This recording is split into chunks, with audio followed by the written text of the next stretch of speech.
नमस्कार दोस्तों, दिल्ली के बुजुर्गों के लिए दिल्ली सरकार द्वारा 80,000 पेंशन की अनाउंसमेंट कर दी गई है। ये पेंशन एक लंबे समय के बाद अनाउंस की गई है।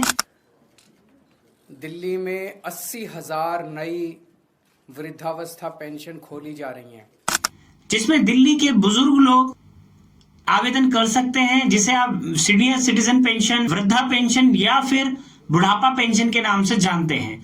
आज इस वीडियो के माध्यम से हम एक डिटेल में डिस्कस करेंगे कि कौन लोग इस पेंशन के लिए एलिजिबल हैं, उसके लिए क्या क्या क्राइटेरिया रखा गया है, कितने डॉक्यूमेंट्स के रिक्वायरमेंट्स हैं, या फिर इसका ऑनलाइन प्रोसीजर क्या होने वाला है। तो चलिए ज्यादा समय ना लगाते हुए इस वीडियो को हम डायरेक्ट डिस्कस करते हैं। दिल्ली सरकार द्वारा 60 साल से लेकर 69 साल के लोगों के लिए 2,000 रुपए महीने की पेंशन डायरेक्ट उनके अकाउंट्स में भेजी जाती है। लेकिन 60 से लेकर 69 साल के बीच में जो लोग SC, ST या माइनॉरिटी कम्युनिटी से आते हैं, उन सभी को 500 रुपए एक्स्ट्रा उनके अकाउंट में भेजे जाते हैं, यानी लगभग 2,500 रुपए इनको दिए जाते हैं। इसके अलावा अगर मैं बात करूं 70 साल या उससे अधिक के लोगों के लिए लगभग 2,500 रुपए हर महीने दिल्ली सरकार द्वारा उनके अकाउंट में डायरेक्ट भेजे जाते हैं।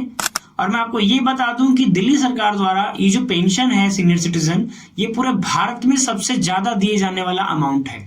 अब हम डिस्कस कर लेते हैं कि इस पेंशन के लिए कौन लोग अप्लाई कर सकते हैं।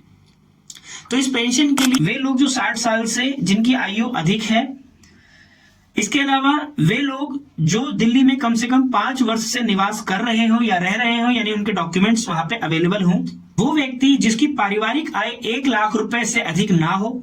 इसके अलावा ये जो पेंशन अप्लाई की जाएगी, ये आधार नंबर के द्वारा अप्लाई की जाएगी। तो ऐसे लोग जिनका आधार कार्ड दिल्ली का है, केवल वही लोग इसके लिए एलिजिबल है।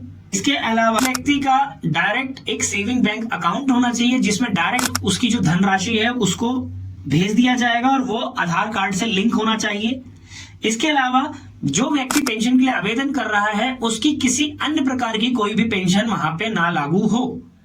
तो इतने लोग इस पेंशन के लिए आवेदन कर सकते हैं। अगर मैं बात करूं कि इस पेंशन के लिए किन किन डॉक्यूमेंट्स की रिक्वायरमेंट है, तो जो व्यक्ति आवेदन कर रहा है उसका आधार कार्ड दिल्ली का होना चाहिए, यानी उस स्थान या उस निवास का होना चाहिए।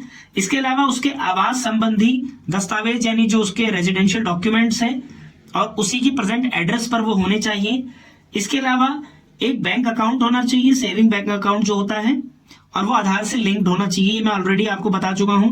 इसके अलावा एक अपने सेल्फ डिक्लेरेशन देना पड़ेगा या फिर घोषणा पत्र देना पड़ेगा, जिसे दिल्ली सरकार कहती है। इसके अलावा अगर वे लोग जो SC, ST कम्युनिटी के हैं या अल्पसंख्यक यानी माइनॉरिटी कम्युनिटी से जुड़े हुए हैं या हैं उनसे संबंधित, तो उनको अपना सर्टिफिकेट दिखाना पड़ेगा। तो हमने मोटे मोटे तौर पर कौन लोग इसके लिए एलिजिबल हैं और किन डॉक्यूमेंट्स की इस पेंशन में रिक्वायरमेंट्स है, इसको समझा है। अगर मैं बात करूं आप इसको कैसे अप्लाई कर सकते हैं, तो मोटे मोटे तौर पर दिल्ली सरकार द्वारा 3 विंडो सिस्टम दिया गया है, जिसमें आप पहला ऑनलाइन जाकर गूगल से E-डिस्ट्रिक्ट के थ्रू आप इसमें आवेदन कर सकते हैं। इसके अलावा आपका जो डिस्ट्रिक्ट का जो पेंशन ऑफिस है, आप वहां पर जाकर उनकी डेस्क से डायरेक्ट ऑफलाइन अप्लाई कर सकते हैं। इसके अलावा आप उनकी जो लोकल डिस्ट्रिक्ट की जो ऑफिशियल वेबसाइट है, आप उसके थ्रू भी जाकर इस पेंशन के लिए आवेदन कर सकते हैं। और अगर वे लोग जो लोग ऑनलाइन भरने में सक्षम नहीं है, वो अपने नियर बाय जो भी ऑनलाइन आवेदन या ऑनलाइन फॉर्म भरने वाले लोग हैं, उनके थ्रू भी इस फॉर्म को अप्लाई कर सकते हैं। अगर आपको ये वीडियो ठीक लगा हो तो जरूरतमंद लोगों के साथ, बुजुर्गों के साथ इस वीडियो को शेयर करें, चैनल को सब्सक्राइब करना ना भूलें और बेल आइकन को प्रेस जरूर कर दें। Thank you.